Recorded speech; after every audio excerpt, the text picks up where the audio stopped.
Hello guys, good day. Meron tayong Iwata Air Blaster X na evaporative cooler na demo ngayon ng backlash at cleaning.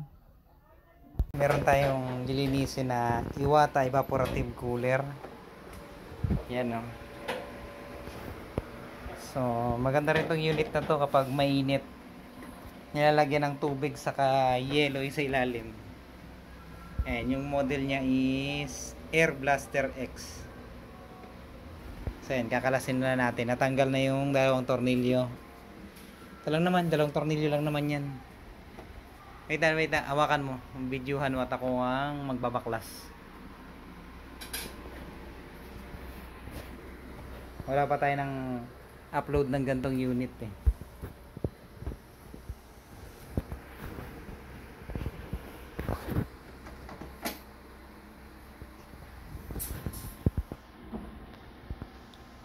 Inaangat lang naman to. Ayan, angatin mo siya. Ang kita ba yung buong ano? Pag natanggal mo yung tornilyo, iangat mo siya pataas doon. Saka mo ilalabas pa ganito. Ayan. So, yun, i-pressure washer natin to. Hindi nito sa gilid.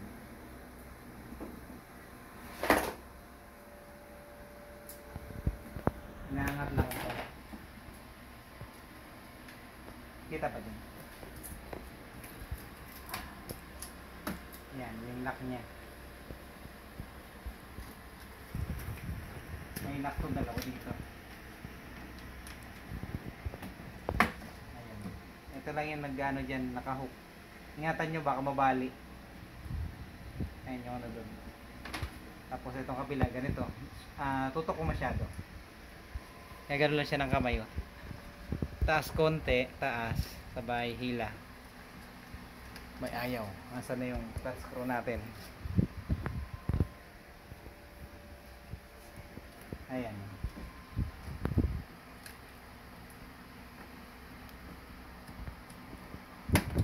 Ayan. So, tapos iangat mo lang dalawa. Pati yung kabila para hindi mapunit ito. Napupunit kasi ito. Ingat lang ito. Napupunit itong ano na to. Cooling pads pa lang tawag dito. Yan na spray. Ito yung sprayan lang dito. Ito yung cooling pads niya. So pag nagal nito, putukan. Iangat lang din to. Ayan, dahan-dahan lang ho at baka mapunit. Napupunit kasi ito. Parang karton lang. Ayan. Tapos i-pressure washerin natin sa labas. Bawal yung mababad. Hindi pwede naman. Kaso huwag mong tututukan ng pressure washer. Ito pa rin ganun, no? Ayan, natanggalan natin yung lock. Angat lang din. Angat pataas. Ayan. Tapos labas, ganun, no? So, ingatan huwag sabit dito sa LC. Ayan, dandahan lang. Aray ko si Doggy. Na sipa niya yung cooling pads. So, ayan. Pwede na natin i-pressure washer sa labas. Tanggalin mo yung tornilyo na dalawa para makakalas yung ganyan. Nasa yung pilip natin. So yan. Ito sa taas lang. Kahit din na yan sa ilalim. Balik mo yung tornilyo na yan dyan. Angatin lang din yan. Hello doggy. Ang kulit na tong aso na to. Sumisimple yan pag bukas ang pinto. Oh. Nandito nga pala tayo sa Phil Heights 2 subdivision gumagawa ngayon, no? Nakapaglinis kami nito nakaraan air blaster na to kaso hindi ko na videohan. So ngayon ito i-videohan natin. So yan, itayo mo, oops, dahan-dahan baka mapunit to. Tapos seal lang palabas. Tapos yan, dadalhin natin to sa labas para ma-pressure washer. Okay guys, break natin. So, yung pagdadrain pala ng tubig nito, ito siya. Pag-adisan nyo ng tubig, paglilinisan. So, lang yung kakalasin.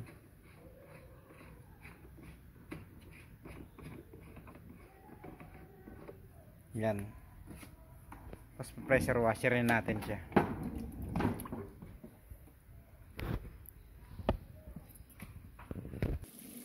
So huhusin muna natin para matanggal yung mga naipong mga dumi-dumi sa ilalim. Mamaya natin pressure washerin kasi kapag dinirekta natin pressure washer to, magtatalsikan yung dumi.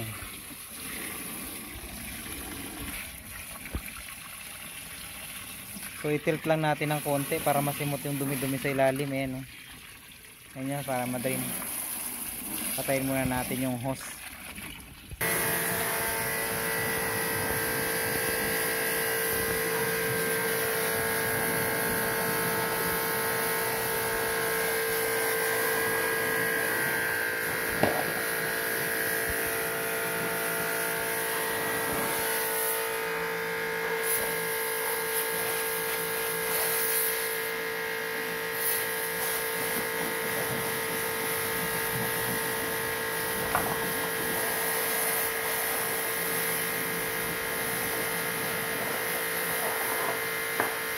Yung pagbomba nito, kailangan wag nyo itututok, mapupunit to. Malayo lang, ganyan.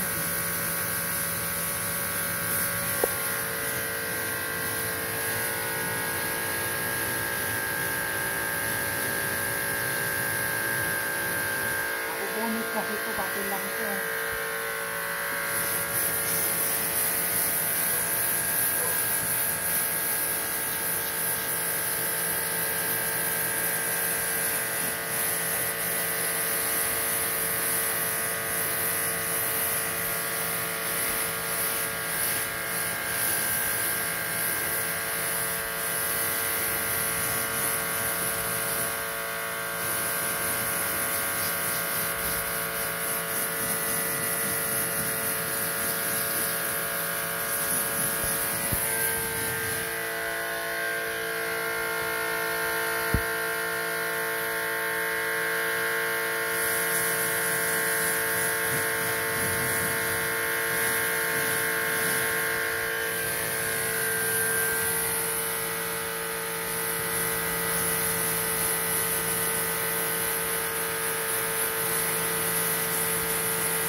Ato, ayun na.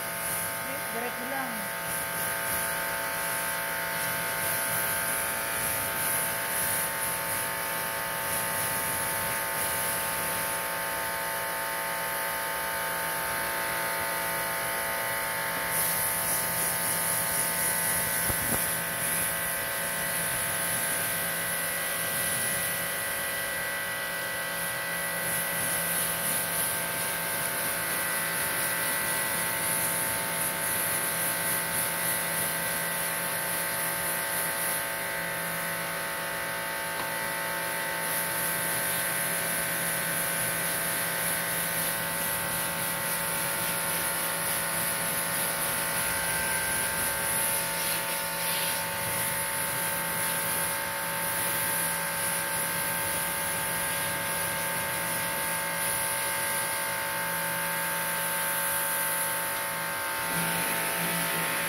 So kung wala naman kayong, okay na. Kung wala naman kayong pressure washer, so pwede naman hose-hose lang, ganyan lang. Panlinis.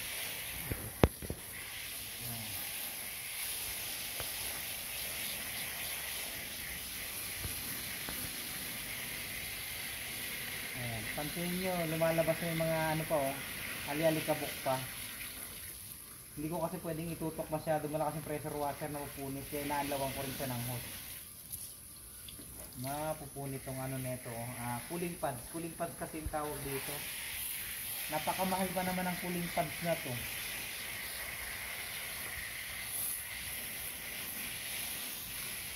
Alam ko hindi bababa ng 4,000 tong lahat sa cooling pads na to. Kung masira mo papalitan.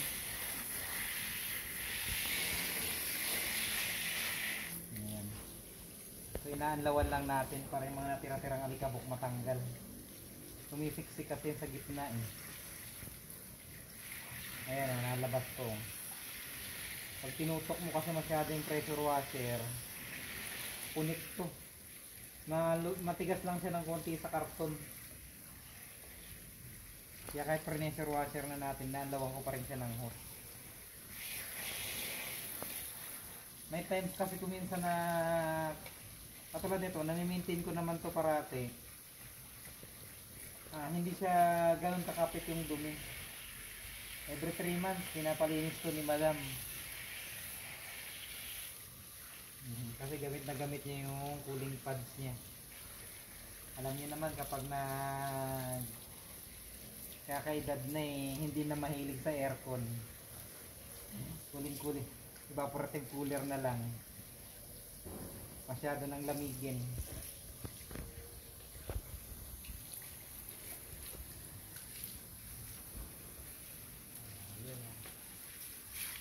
Wala na siyang nilalabas na mga lumot-lumot.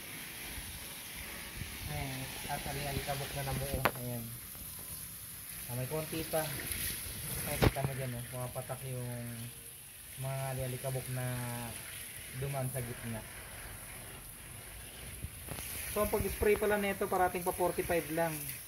Kasi kung mapapansin nyo, yun, may butas yan na yun, 45. 45 pataas, 45 pababa. 45 degrees. Ayan.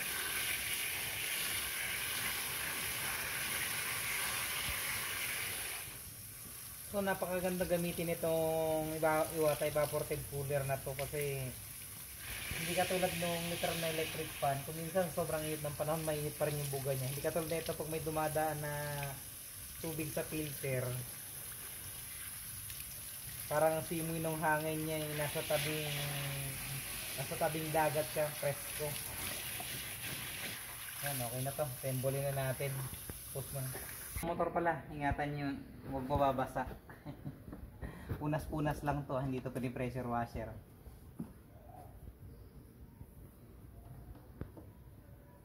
Siguradong uusok to pag nabasa mo. Ingatan lang din pag nag-spray nito na huwag siya mababasa. So assemblein na natin. So ganun na kung paano natin sa tinanggal. Ganun lang din pagbabalik. So yan, dito sa side na to, itong videohan. Yung medyo lapat ng konti, yun yung nakaside dito, nakaharap. Dalawang klase ito kasi medyo lubog. Medyo lapat ng konti ito, yung nakaharap dun sa gilid. So ayan, patagilid lang din natin ipapasok. Tapos angat ng konti, pasok sa baba. Ayan, iangat mo ng konti doon sa taas.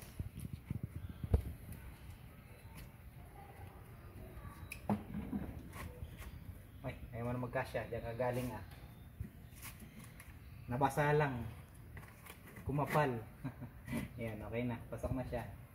Kabila naman, saka natin lalagay ulit yung mga lock nya. Ganon din ito, may pantay siya rito, medyo lubog tong konti. Dito ka naman sa kabila. So pagpasok, pataglit rin. Tapos sagad natin sa taas, angat. Yan. para may pasok natin sa ilalim ngayon. Tapos baba natin. Tandahan natin hilahin pababa. Tapos tulak ko dito. Nalagay na natin yung mga lock. Punas-punasan lang natin to. Kaya likabuklan naman to. Maintain naman natin to eh.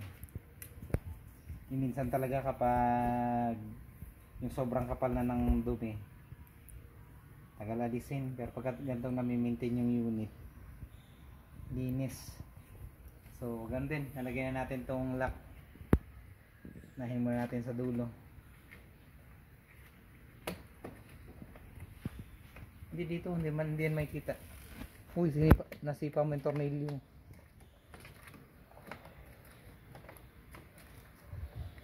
Ayun, sa baba, baba pala. Hindi nakikita. Walay, ayaw na magkasya. Daling ka naman dyan.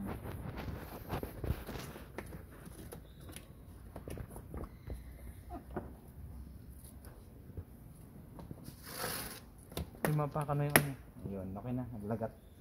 Nag-clamp na. Yung isa naman. Dito. Unahin muna natin. Sa dulo. Pasok lang ulit din sa butas. Ayan. Oops, so pasok na baba. Ayan. Lock na yan. So, yung dito sa ano, sa tornilyo natin. Nasipa na ang tornilyo.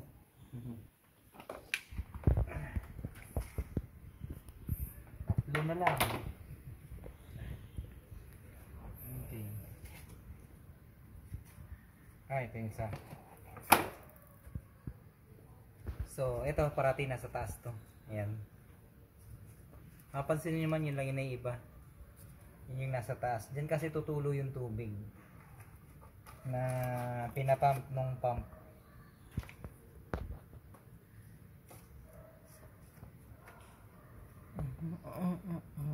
Oops, asan yung pilit? Puso muna.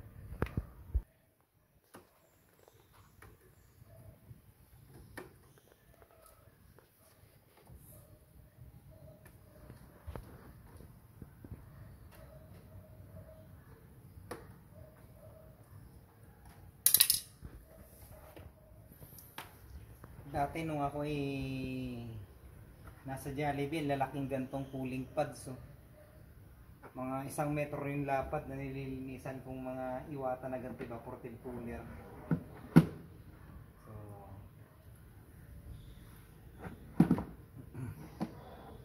unahin muna ulit natin sa taas pagpasok. Ayan.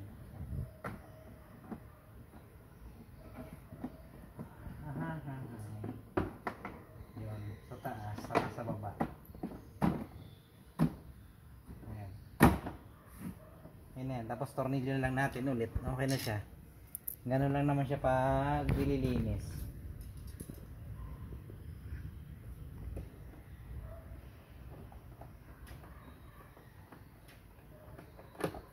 Press na naman ang bugang hangin nito. Hindi na amoy alimuot. Yung parang amoy lumot ba. Ganun kasi sa paglinisin na eh. So okay na to.